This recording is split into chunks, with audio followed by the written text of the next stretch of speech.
আর ওদিকে দক্ষিণে অভিষেক বন্দ্যোপাধ্যায় তৃণমূলের সর্বভারতীয় সাধারণ সম্পাদক, পাথর প্রতিমায় আজ তার জনসভা। এই পাথর প্রতিমা থেকে দক্ষিণ থেকে তিনি তার প্রচার শুরু করছেন। উত্তরে মমতা, দক্ষিণে অভিষেক। এখান থেকে তিনি তার প্রচার শুরু করবেন। এখানে কর্মী সমর্থক যারা রয়েছে তাদের জন্য জনসভা। কাকদ্বীপ এবং পাথর প্রতিমার তৃণমূল প্রার্থীদের সমর্থনে তৃণমূলের সর্বভারতীয় সাধারণ সম্পাদকের জনসভা আর কিছুক্ষণ পরে। একই দিনে উত্তর এবং দক্ষিণ থেকেই একযোগে প্রচার শুরু করল তৃণমূল। উত্তর থেকে মমতা বন্দ্যোপাধ্যায় উত্তরবঙ্গ সফর।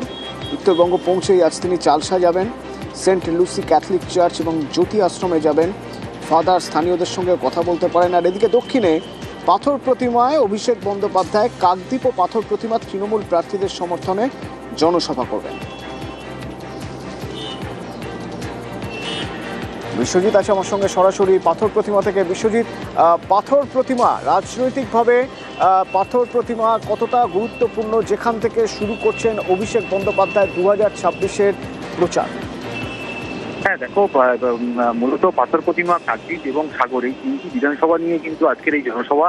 এবং এই তিনটি বিধানসভা একেবারে শক্ত ঘাঁটি যেটা বলা যায় তৃণমূলের, এবং সেইভাবেই আজকের থেকে প্রথমেই কিন্তু এই পাথর প্রতিমা যে কলেজ ময়দান রয়েছে সেখান থেকে কিন্তু প্রথম সভা হতে চলেছেন। এবং যেটা এই মুহূর্তে যেটা দেখা যাচ্ছে যে তুমি জানো, পাথর প্রতিমা এবং গঙ্গাসাগর একদম দ্বীপ অঞ্চল এবং সেই সমস্ত জায়গা থেকে মানুষ কিন্তু এই মুহূর্তে ভুটভুটি করে ধীরে ধীরে আসতে শুরু করেছে। এবং যেটা যে তৃণমূলের দলীয়ভাবে যেটা জানানো হচ্ছে, প্রায় 40,000 লোকের কিন্তু সমাবেশ ঘটতে পারে বলে এমনটাই কিন্তু জানা যাচ্ছে। এবং সেইভাবে কিন্তু লোক আসতে শুরু করে দিয়েছে। ধন্যবাদ।